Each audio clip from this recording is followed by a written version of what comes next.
Bahwa Arab sebagian besar memang Islam, jelas. Tetapi Islam bukannya Arab, itu pun harus kita akui.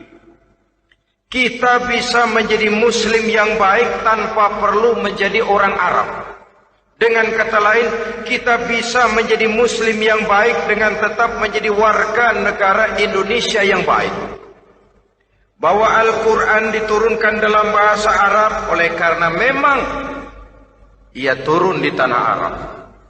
Buktinya apa?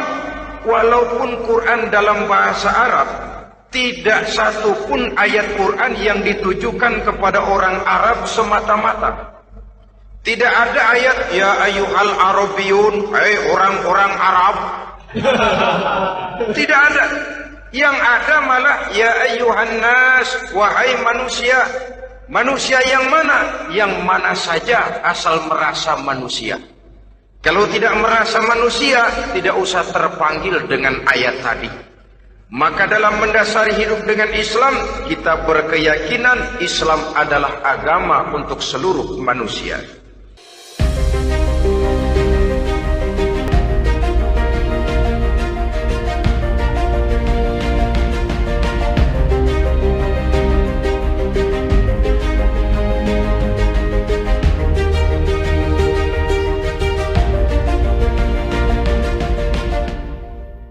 Assalamualaikum warahmatullahi wabarakatuh.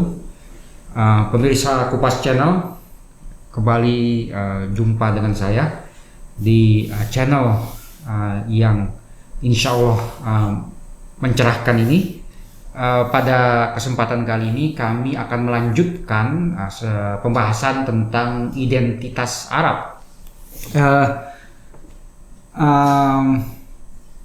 Kita kemarin telah membahas sebenarnya apa sih yang dimaksud dengan orang-orang Arab dan siapakah orang-orang Arab itu. Nah, kita sekarang ingin membahas bersama Ustadz Musa Kazim apakah atau mengapa sebenarnya dalam persepsi kebanyakan orang Islam, Arab itu memiliki kemuliaan tertentu yang dikaitkan dengan Islam.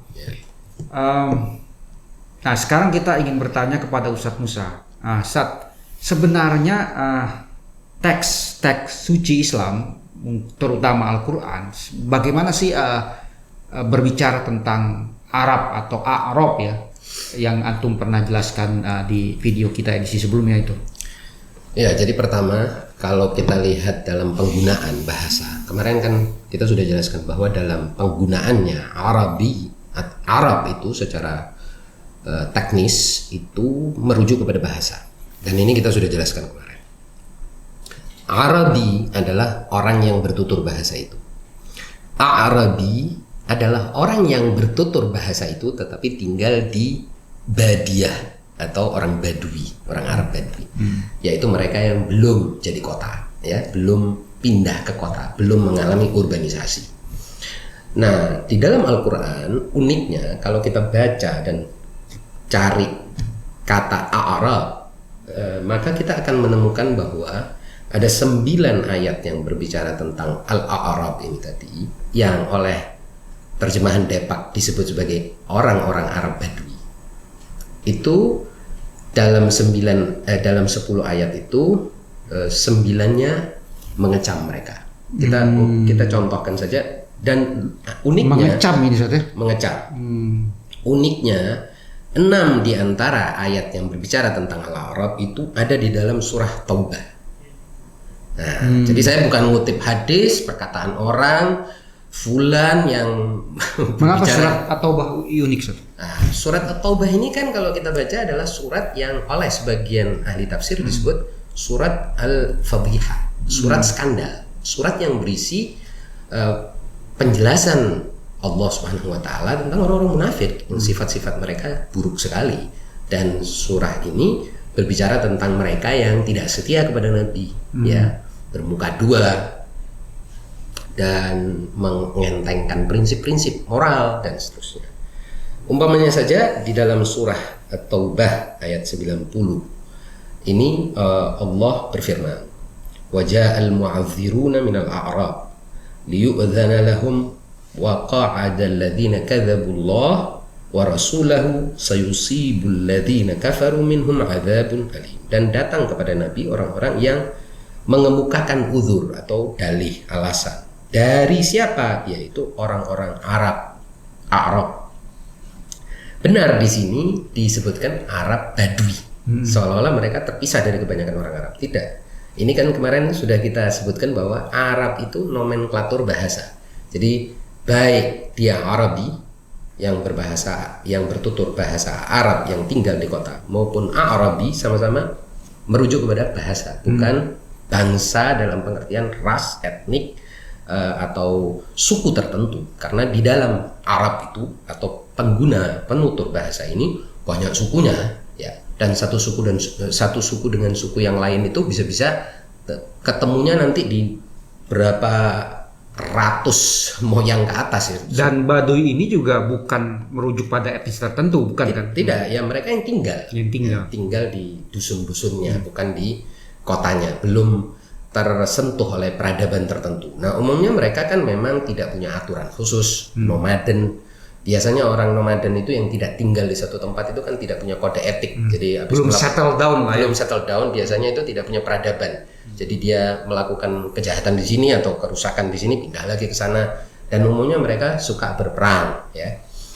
Ya memang secara umum orang yang tinggal di Jazirah Arab itu ya tinggalnya di Badiah atau tinggal di wilayah lembah-lembah itu, ya.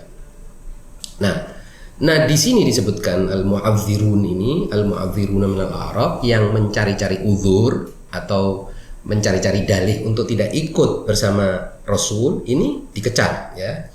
Yaitu orang-orang Arab, ya, agar diberi izin bagi mereka untuk tidak ikut berjihad bersama Nabi. Ingat ya, jadi cari dalih untuk tidak berjihad. Sedang orang-orang yang mendustakan Allah dan Rasulnya duduk berdiam diri saja. Kelak orang-orang yang kafir di antara mereka itu akan ditimpa azab yang pedih. Ini lagi-lagi saya bukan bicara rasis ya, ini Al-Quran. Jadi jangan kita bicara. Nah nanti kita bicara mengapa hal itu terjadi. Itu penting. Kecaman itu terjadi. Tapi baiknya kita bacakan dulu beberapa ayat per ayat ya. Ayat per ayat. Kemudian surah Taubah setelahnya ayat 97. Allah berfirman. Ini bagi mereka yang selalu bicara tentang Al-Quran bicara apa? Ini Al-Quran bicara seperti ini. Jadi kita tidak sedang bicara pendapat fulan, pendapat orang ini, rasis itu, tidak. Ini Allah berbicara seperti ini. Mari kita ambil hikmahnya, ambil pelajarannya. At-Taubah ayat 97 lebih keras lagi. Al-a'rabu asyaddu kufran wa nifaqa wa ajdaru alla ya'lamu hududa ma anzalallahu ala rasulihi wallahu alimun hakim.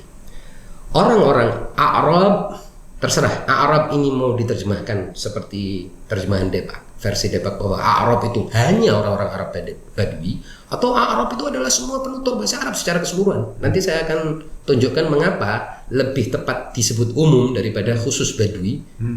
Karena apa? Karena juga nanti kita akan bicara bahwa kecaman di dalam Al-Quran kepada Al-Kafirun. Qul ya ayyuhal kafirun. Siapa yang dimaksud Al-Kafirun di situ? Apa orang Garut, apa orang Solo? Ya, orang-orang Arab yang ada di Mekah. Kebanyakannya ada di Mekah ketika itu, musuh-musuh Nabi, ya, suku Quraisy itu. Nah, ini ayat ini sangat keras, ya. Allah berfirman, orang-orang Arab itu lebih sangat kekafiran dan kemunafikannya. Jadi sangat kafir dan sangat munafik. Dan lebih layak atau lebih wajar tidak mengetahui dan mengenali hukum-hukum yang diturunkan Allah kepada Rasulnya. Dan Allah Maha mengetahui lagi Maha bijaksana. Jelas-jelas ya di sini Allah bilang mereka ini Arab ini sangat keras kekafiran dan kemunafikannya, dan paling tidak mau mengenali hudud, batas-batas. Hukum-hukum di sini diterjemahkannya. Artinya batas-batas hukum Allah itu mereka mudah terabas. Karena mereka punya sifat kekafiran dan kemunafikan yang sangat. Ini ayat Al-Taubah ayat 97. Lanjutannya At-Taubah ayat 98. Menjelaskan lagi. Berturut-turut ya? Berturut-turut. 98 menjelaskan yang dimaksud kekafiran dan kemunafikan itu, contoh perilaku kekafiran dan kemunafikan yang sangat itu seperti apa? Wa minal a'rab Dan dari sebagian orang-orang Arab itu, Arab, ya terserah orang-orang Arab ini mau diterjemahkan Badui khusus atau umum, ini terjadi perdebatan di antara ahli bahasa, kamus-kamus ya. Arabi itu umum orang Arab atau Arabi itu yang umum penutur bahasa Arab. Terserah itu urusan ahli tafsir. Tapi yang jelas ini kan kata-katanya Arab, dan Arab itu derivasi mustaq dari Arab. Ain ra ta awalnya. Arabi adalah orangnya. Ya. Apa Allah berfirman? Wa minal a'rabi man yattakhidhu ma yunfiqu maghraman wa yatarabbasu bikumud dawair alaihim dairatus sau'i wallahu samiun alim.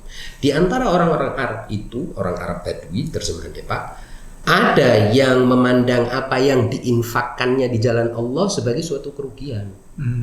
Jadi maghram. Jadi orang kalau sudah menginfakkan di jalan Allah itu rugi, dia kepleset, kejebak infak di jalan Allah.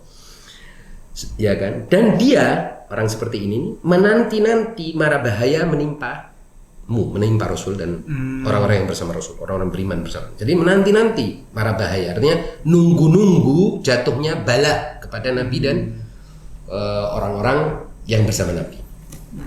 Jadi Allah mengatakan apa? Mereka, ya? jadi hitung-hitungan, kemudian kalaupun kejebak infak di jalan Allah dia merasa rugi, lalu nunggu apa musibah atau mara bahaya yang menimpa Nabi supaya dia bisa terhindar dari komitmen-komitmen apapun yang mereka sudah buat. Nah, ini contoh kemunafikan dan kekafiran, ya kan contohnya. Allah mengatakan mereka lah yang akan ditimpa mara bahaya. Lanjut 99. Jadi at-taubah lagi. Di sini Allah menunjukkan ada juga di antara orang Arab, ini satu-satunya ayat yang memberikan ruang untuk kebaikan. Orang Arab di antara mereka, jadi di antara mereka ada yang seperti itu, yang merasa infaknya di jalan Allah itu sebagai suatu kerugian dan menanti-nanti mara bahaya. Ada juga yang di antara orang-orang Arab itu ada orang yang beriman kepada Allah dan hari kemudian dan memandang apa yang diinfakkannya di jalan Allah itu sebagai jalan untuk mendekatkannya kepada Allah dan sebagai jalan untuk memperoleh doa Rasul. Mari kita lanjutkan ke ayat 101. Nah, itu tadi baik ya. 101 Allah lagi-lagi bicara tentang bahayanya Arab itu. Wa mimman haulakum minal Arab munafiqun. Di antara orang-orang Arab yang di sekelilingmu, jelas itu di sekelilingmu ada orang-orang munafik. Jadi di sini ayat ini seolah-olah ingin mengatakan sebetulnya bukan Badui yang jauh-jauh, bukan, yang di sekelilingmu Arab. Para penutur bahasa Arab yang disebut sebagai Arab atau Arabi atau orang Arab itu di sekelilingmu orang munafik. Ini ayat Quran ya. 101 surat At-Taubah. Nanti mungkin bisa ditayangkan masing-masing ayatnya ini ya. Kemudian surat Taubah ayat 120 lanjutannya. Maka li ahli al-Madinati wa man hawlahum minal a'rabi an yatakhallafu an Rasulillah wa la yarghabu bi anfusihim an nafsihi. Dzalika bi annahum la yusibuhum dhama'un wa la nasabun wa la makhmasatun fi sabilillah dan seterusnya. Nah, artinya tidaklah sepatutnya bagi penduduk Madinah dan orang-orang Arab yang berdiam di sekitar mereka tidak turut menyertai Rasul berperang. Jadi jangan dibiarkan Rasulullah itu sendirian berperang, ya kan? Dan tidak patut pula bagi mereka lebih mencintai diri mereka daripada mencintai Rasul. Jadi jangan bicara mencintai diri mereka. Ini yang demikian itu ialah karena mereka tidak ditimpa kehausan, kepayahan dan kelaparan di jalan Allah dan tidak pula menginjak suatu tempat yang membangkitkan amarah orang kafir dan tidak menimpakan suatu bencana kepada musuh, melainkan dituliskanlah bagi mereka dengan yang demikian itu suatu amal saleh. Oke. Ini semuanya di surah At-Taubah. Masih ada. Nah, lain lagi di surah nanti mungkin tinggal ditunjukkan aja di surat Al-Ahzab ya. Di surat Al-Ahzab di sini disebutkan lagi-lagi kecaman. Nah, surat Al-Ahzab ayat 20. Kemudian surat Al-Fatah ayat 11. Nah, juga bicara tentang orang-orang Arab yang tidak mau ikut bersama Nabi. Jadi mau enakan-enakan. Nah, ini tanda-tanda orang munafik kan sebetulnya kan. Jadi nabinya suruh perang, nanti kalau menang bagi-bagi hasil ghanimah, bagi-bagi harta karun, bagi-bagi kehormatan, bagi-bagi kemuliaan. Kalau kalah nggak mau ikut-ikut, makanya nggak mau ikut dari awal, kan gitu. Kemudian surat Al-Fatah ayat 16, tadi ayat 11, ayat 16. Kemudian surat Al-Hujurat. Nah, ini yang menarik. Surat Al-Hujurat ayat 14. Qalatil a'rabu amanna, kita sering bicara ini. Qul lam tu'minu walakin qulu aslamna. Ayat ini berbicara tentang orang-orang Arab yang langsung belum apa-apa sudah ngomong kami telah beriman. Allah bilang belum. Katakanlah kamu belum beriman. Tapi katakanlah kami telah Islam. Tunduk. Karena iman itu belum masuk ke dalam hati. Ingat, konteks dari semua ayat ini, Allah dari awal mengatakan mereka ini yang paling kafirnya dan nifaknya, sifat nifaknya paling tinggi dan paling tidak mengenal. Di akhir batas-batas dan kemudian contoh-contoh bagaimana perilaku orang yang kemunafikan dan kekufurannya sangat tinggi dan tidak mengenal batas, yaitu membiarkan Nabi ini disuruh perang sendirian, nanti kalau dapat sesuatu dia ikut, mau ikut makan, dapat kemuliaan dia mau ikut kemuliaan itu, tapi kerja keras nggak mau haus, nggak mau lelah dan sebagainya. Terakhir langsung belum apa-apa sudah merasa beriman. Beriman. Tunggu dulu, belum beriman. Iman belum masuk ke hatimu, kamu tuh baru tunduk, baru Islam. Artinya kamu sekarang ini sudah nggak berani ngelawan, bukan berarti kamu beriman. Sudah takluk lah istilahnya. Takluk. Nah, karena Allah ingin mengatakan iman itu hati. Iman itu persapan penghayatan hati. Kalau Islam bisa ditunjukkan, yaitu kamu sudah nggak melawan, sudah nggak mengangkat pedang, tidak kafir. Makanya ini salah satu yang dijadikan sebagai dalil oleh para mufassir bahwa yang dimaksud kafir itu orang yang agresif terhadap ajaran Nabi. Karena apa? Islam itu artinya tidak agresif, dia tak tunduk sudah. Ente mau dakwah betul, karena mau dengerin aja. Tapi sudah tidak lagi mengangkat senjata dan melakukan agitasi, provokasi ataupun mobilisasi kekuatan untuk memerangi kebenaran dan ajakan dakwah, itu sudah bukan termasuk orang kafir. Nah, jadi kafir itu selalunya agresif. Jadi ciri-ciri kafir. Nah, tapi yang seperti itu baik karena kalah maupun karena memang nggak mau perang karena sudah kelelahan dan lain sebagainya, belum tentu orang beriman. Karena iman itu urusannya hati ya. Iya, nanti kalau sudah iman itu harus dikembangkan, ditumbuhkan ya. Betul. Bukan hanya sekedar tunduk. Nah, dan iman itu derajat yang lebih jauh daripada Islam dalam pengertian formal menyatakan kalimat syahadat itu. Syahadatain, 2 kalimat syahadat. Nah, ini saya rasa mengapa Allah Subhanahu wa taala di sini tuh secara khusus mengecam karena perilaku orang Arab ya, terutama di jahiliyah, yang disebut sebagai jahiliyah itu punya kebanggaan yang tidak dalam porsinya. Hamiyatul jahiliyah. Jadi ada 3 ini sudah pernah kita bahas waktu kita membahas tentang jahiliyah itu ya. Jadi di antara watak peradaban jahiliyah masa lalu itu adalah kebanggaan yang kosong, kebanggaan yang bukan prestasi dia. Contoh, wahyu turun dalam bahasa Arab terus. Kenapa emang kalau betul wahyu turun dalam bahasa Arab, ente terus dapat kebanggaan apa? Ente juga nggak tahu isinya wahyu, Anda juga bukan bagian dari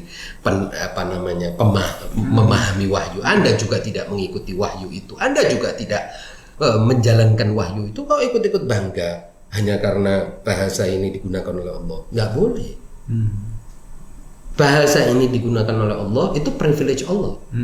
Tapi tidak bisa Anda berbangga atas sesuatu yang bukan prestasi Anda. Karena prestasi Anda sebagai hamba adalah kalau Anda mengikutinya, mengimaninya, memahaminya, mengenalinya dan mendekatkan diri dengan wahyu itu kepada Allah Subhanahu wa taala dan mengikuti Rasul. Ini saya kira poinnya kenapa dikecam dulu. Nah, kenapa? Lalu yang lebih penting juga, jangan sampai, dan ini dijelaskan oleh Nabi, jangan sampai bangsa ini yang turun kepada mereka Nabi akhir dan turun kepada mereka wahyu ini, jangan sampai mereka berperilaku seperti Bani Israel yang sebelumnya juga bangga-banggaan dengan nabinya, bangga-banggaan dengan rasnya, padahal nabi-nabinya mereka bunuhin, mereka habisin ketika Nabi itu hidup. Tapi begitu Nabi itu mati, sudah dihabisin, akhirnya mereka bangga-banggaan. Oh, ini dari turunan kita, sampai pada cerita Bani Israel itu terdiri atas 12 suku ya, Naqib, 12 suku bangsa atau 12 suku lah ya. Nah, setiap kali satu suku ini turun nabi dari satu suku, 11 yang lain tuh berkonspirasi atau berkomplot untuk membunuh nabi yang dari suku A. Kemudian kalau turun ke suku B, berarti 11 yang lain itu berkomplot untuk membunuh nabi yang dari suku B, dan begitu seterusnya. Tapi setelah nabi itu tidak ada, mereka punya kebanggaan. Kita paling banyak turun nabi kita. Tapi perilaku Anda tidak berubah, cuman kebanggaan aja yang Anda bawa. Saya kira kecaman kepada Arab atau para penutur bahasa Arab ini mengantisipasi itu, dan juga karena memang kenyataannya orang Arab ketika itu berperilaku buruk. Gitu. Nah, Justru itu ya justru kan persepsi tentang kemuliaan Arab atau posisi khusus orang-orang Arab yang ada saat ini dikaitkan dengan Islam, justru di situ kecam sama Al-Quran. Sebagai antisipasi agar sudah diantisipasi bangsa Arab ini tidak mengikuti perilaku bangsa-bangsa sebelumnya yang turun kepada mereka para nabi dan wahyu, yaitu Bani Israel, yang juga ceritanya di dalam Al-Quran sangat banyak. Jangan ngikutin seperti itu. Kok ngikutin? Nah, justru Anda ngikutin. Dan kenyataannya Pak Irman, di dalam Al-Quran, kalau kita baca tentang qul ya ayyuhal kafirun, al-kafirun pada umumnya. Siapa al-kafirun? Bukan, kan seperti tadi saya bilang kan, tentunya bukan orang Garut, bukan orang Solo, bukan orang Papua. Yang pertama-tama yang dimaksud oleh wahyu itu adalah orang-orang Arab ini sekitar situ. Jadi bukan orang Arab Badui saja ya, orang Arab yang ada di situ ya, kafir Quraisy dan lain sebagainya. Jadi kebanggaannya mau di mana? Apalagi Al-Quran sendiri itu sudah sudah menunjukkan bahwa Rasul Shallallahu Alaihi Wasallam dari sejak awal sudah mengungkapkan, mengeluhkan bahwa orang Arab ya, kaumnya itu ternyata meskipun wahyu ini turun kepada mereka, dia meninggalkan wahyu ini. Contoh ayatnya apa? Orang bertanya dong, mana ayatnya bahwa orang Arab ini meninggalkan wahyu? Jadi meskipun jadi ngambil kebanggaan bahasanya, tapi wahyunya, isinya, kandungannya semuanya dibuang. Kitabnya dibuang. Allah berfirman mengutip keluhan Rasul Shallallahu Alaihi Wasallam dalam surat Al-Furqan ayat 30. Wa qala ar-rasul ya rabbi inna qaumi ittakhadhu hadzal qur'ana mahjura. Berkatalah Rasul, maksudnya Rasulullah sallallahu alaihi wasallam, ya Tuhanku, wahai Rabbku, sesungguhnya kaumku ini, qaumi, menjadikan Al-Qur'an itu sesuatu yang tidak diacuhkan, ditinggalkan, diremehkan. So, Anda sekarang berbangga karena memang kemarin kita sudah sampaikan menurut para peneliti bahwa Arab itu adalah nomenklatur atau identitas bahasa. Anda mau berbangga dengan bahasanya, bahasa wahyu ini, wahyu. Anda berbangga dengan bahasa wahyunya, tapi wahyunya dan kandungannya dan ajarannya dan semua perintah dan larangannya Anda buang. Kenyataannya seperti itu. Siapa yang ngomong? Bukan Musa, bukan Irman, bukan Fulan Habib ini, bukan orang rasis ini, bukan itu. Rasulullah yang ngomong, dan di dalam Al-Quran, bukan hadis. Ini ada di dalam Al-Quran. Ya. Nah, luar biasa. Ini sedikit ini. Antum juga pada episode sebelumnya sempat menyinggung soal bahwa bahasa Arab sendiri itu dikembangkan oleh orang-orang non-Arab malah. Kenyataannya seperti itu. Kalau kita lihat, jadi begini, bahasa Arab itu menurut riwayat atau versi yang paling umum, pertama kali yang membentuk kaidahnya itu adalah Imam Ali, Sayyidina Ali. Ketika beliau ada di Kufah, ya, kan beliau memindahkan ibu kota pemerintahan dari Madinah ke Kufah. Di Kufah ini kan percampuran berbagai peradaban, katakan the melting pot.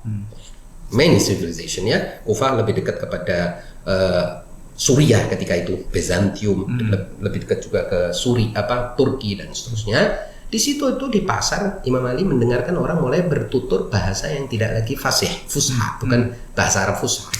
Mulailah Imam Ali memberitahu kepada seorang bernama Abul Aswad Ad-Duali, kamu mulai sekarang beritahu bahwa bahasa Arab itu terdiri dari isim, fi'il, dan huruf. Dan kalamul Arab ya, artinya percakapan Arab itu terdiri dari isim, fi'il, dan huruf.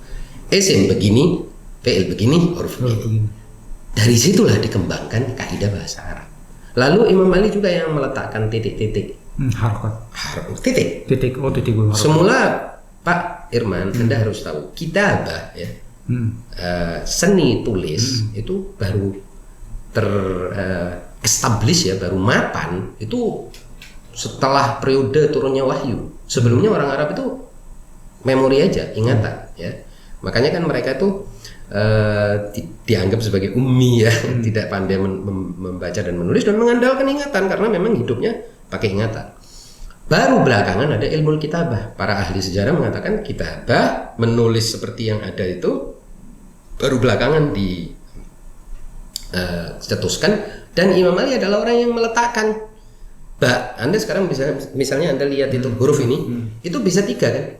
Bisa Nun, enggak bisa ya, nun mungkin agak sedikit cekungnya lebih tinggi, tapi yang kayak perahu itu bisa ba, ya, ta, ya, sa, bisa 3 ya. Nah, kalau Anda tidak tahu konteksnya, Anda bisa mengira itu kalau tidak ada titik-titiknya, Anda kan bisa. Nah, kemudian yang begini bisa kha, ha, jim, ha, kha kan gitu. Yang begini bisa dal, bisa dal, bisa yang begini bisa ra, bisa zai. Siapa yang meletakkan titik-titik itu? Makanya Imam Ali mengatakan aku adalah titik di bawah ba. Artinya punya banyak tafsir tentang itu, tapi salah satunya adalah bahwa dia yang memberikan diakritik. Lalu kemudian belakangan setelah banyak orang ajam yang bahasa Arabnya tidak terlalu baik, tidak fushah, mau membaca Al-Quran bagaimana caranya? Intinya bahasa Arab ini berkembang karena wahyu ini dan kaidah-kaidahnya dan semuanya. Nah, yang mengembangkan kebanyakan memang bukan penutur asli bahasa, bukan native speakernya, karena barangkali memang karena kebutuhan mereka kan mau tahu kaidahnya bahasa ini apa, maka mereka lah yang mensistematikan berdasarkan pada tuturan awal atau kaidah umum yang diberikan oleh Imam Ali kepada Abul Aswad Duali. Dan Abul Aswad kemudian menjadi salah satu pencetus nahwu, shorof dan seterusnya. Ya. Tapi Imam Ali juga sampai sekarang dianggap sebagai pelopor balaghah bahasa Arab ya. Balaghah lain lagi, ilmu lain lagi dalam bahasa Arab. Pelopor bayan, pelopor badi dan lain sebagainya. Kita pernah bahas ini tentang warisan ilmu Imam Ali pada beberapa waktu yang lalu. Terima kasih Ustaz. Demikian para pemirsa, penjelasan Ustaz Musa mengapa dalam ayat-ayat Al-Quran bahkan sebagiannya adalah berada dalam surat At-Taubah mengecam orang-orang Arab. Nah, tadi sudah disampaikan oleh Ustaz Musa. Saya kira saya tidak perlu lagi menyimpulkannya, sudah sangat jelas. Demikian pembahasan kita kali ini tentang kelanjutan kontroversi orang-orang Arab. Kurang lebihnya kami mohon maaf jika konten-konten kami ini menurut para pemirsa bermanfaat. Kami mohon untuk di-subscribe channel ini agar bisa tetap berlangsung. Dan kalau ada mungkin bisa komentar. Iya, silakan komen di kolom di bawah video ini. Demikian para pemirsa, atas perhatian dan dukungannya kami mengucapkan terima kasih. Billahi taufiq wal hidayah. Wassalamualaikum warahmatullahi wabarakatuh.